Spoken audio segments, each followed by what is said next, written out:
So first of all, let's have a quick chat about water quality. So there is a little bit of nitrate in there.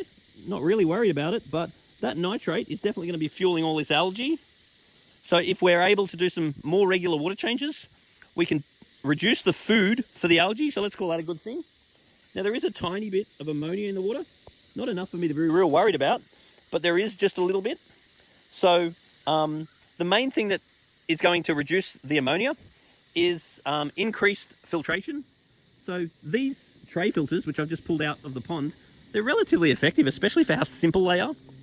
So what happens is the water gets drawn down through there, then bacteria is going to grow in this sponge, and bacteria is going to grow in this gravel. And so what we never want to do is wash any of this stuff with tap water, because the chlorine in the tap water is going to kill the good bacteria that we actually want to be breaking down our fish waste. So if the filter's cleaned more regularly, it can be more efficient. Now the other thing is that inside here is an impeller. So every now and then, this one would not be due, by the way, but I'm going to pull that off and there's an impeller inside. I'll give that a bit of a clean. You at least want to do that a couple of times a year. Now, as far as a functioning filter is concerned, I'm going to sort of give this a tick. But as far as the pond is concerned, one thing that I would be trying to achieve is what's called kinetic energy.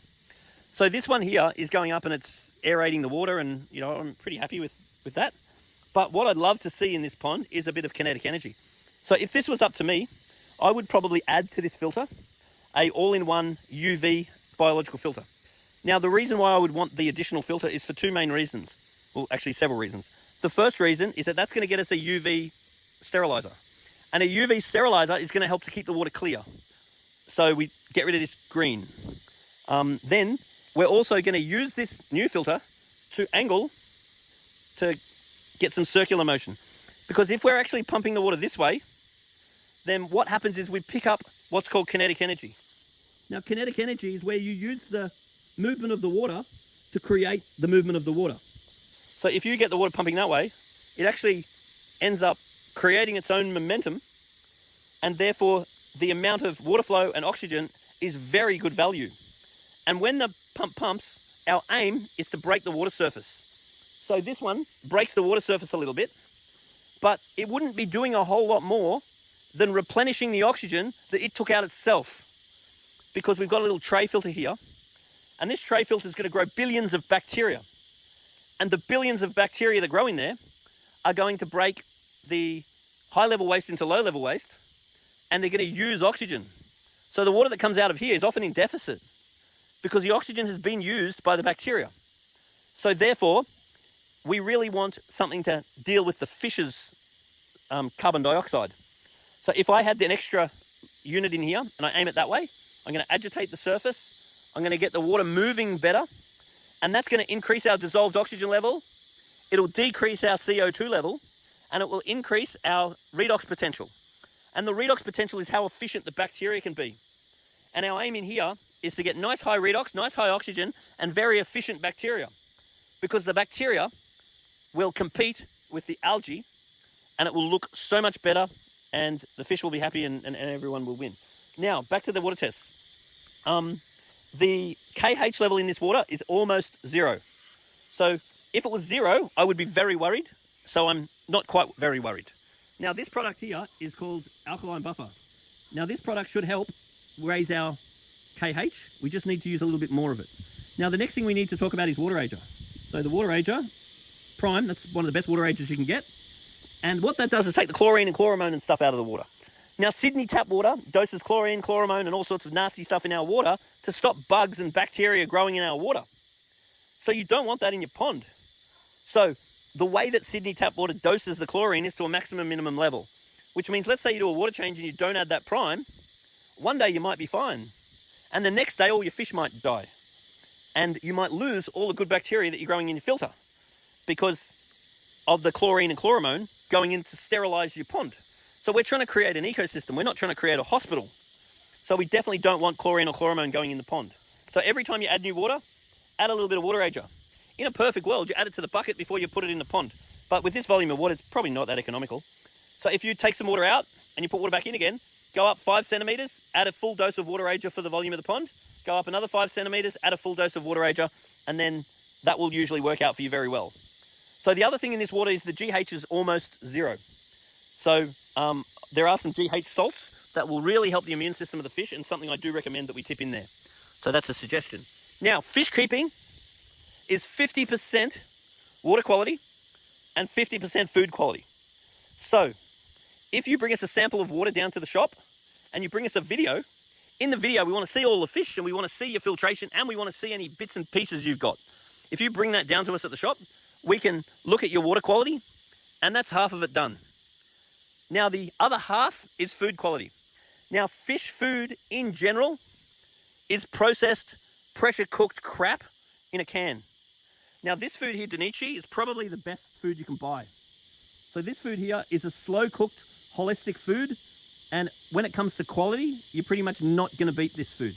Now the other thing about this food is it's pretty well set at absorption rate. So if not overfed, it's a very clean food. If overfed, you're not going to find it's clean food at all because it's very high in nutrients. So looking at these fish, the condition of these fish is actually quite good, except a bit of the herpes virus, which is something that you can't really help too much. Now, as far as fish condition is concerned, most of my day is visiting ponds and aquariums. And the way that it works is I'll go to one person's house, I look at the fish and they look pretty well fine. I'll very regularly test the water and it's terrible. Now this water I'm not rating as terrible, but I'm not rating it as great either. So we can fix that easily. But it is very common that I go to somebody's house, the fish are looking great, water quality is terrible, and then I look in the cupboard and sure enough, I find good quality food. I can then go to the very next house. All the fish are dying. I test the water, it's much better than the last house, but then I look in the cupboard and sure enough, there's bad quality food there. So really just be aware that fish keeping is 50% food quality and 50% water quality. So in this case, we've definitely ticked the food. I'm not sure how long you've had that food though, because it looks brand new. So if you gave that food, say a couple of months to really work, then the quality of your fish, providing your water quality is agreeable, will be about as good as you can get in my experience. So you don't get a better food than that. But it's also really important that we're watching the different size fish, because in this pond, we have a really big koi, and then we have the smaller goldfish. So we just need to be aware of pellet size. So that's a small pellet size. It's small there. And if you look at the fish, all the smaller fish are holding a very nice amount of weight. They're not fat and they're not thin, but the big fella, he is a little bit thin. So I'd be recommending going for a larger pellet for the bigger guy, because he just needs something a little bit more substantial. So even something like your Spectrum wafer, this is a very large pellet. So something like that is very good. So my favorite two foods from my own bias over 30 years of doing this job, so Spectrum and Danichi is about as good as you can get. So adding a larger pellet to these fish would be a highly advisable idea. Now, while we're talking about products, the other thing to be aware of is sludge removers. So over time, the bottom of this pond is going to get quite full of sludge. And there are products like Pristine from Seachem, and they introduce bacteria predominantly from mud that help to go and break down your sludge. Because what we want to be aware of is over time, particularly with a relatively effective filter, which is at the top, and all the crap keeps going down to the bottom, we need to be aware of that. If I'm going to suck that out every now and then no problem. But if you go for long periods of time, and that deep part becomes a sink that fills up with crap, fills up with crap, fills up with crap, fills up with crap, then eventually all the sediment means the oxygen can't get down into the sediment.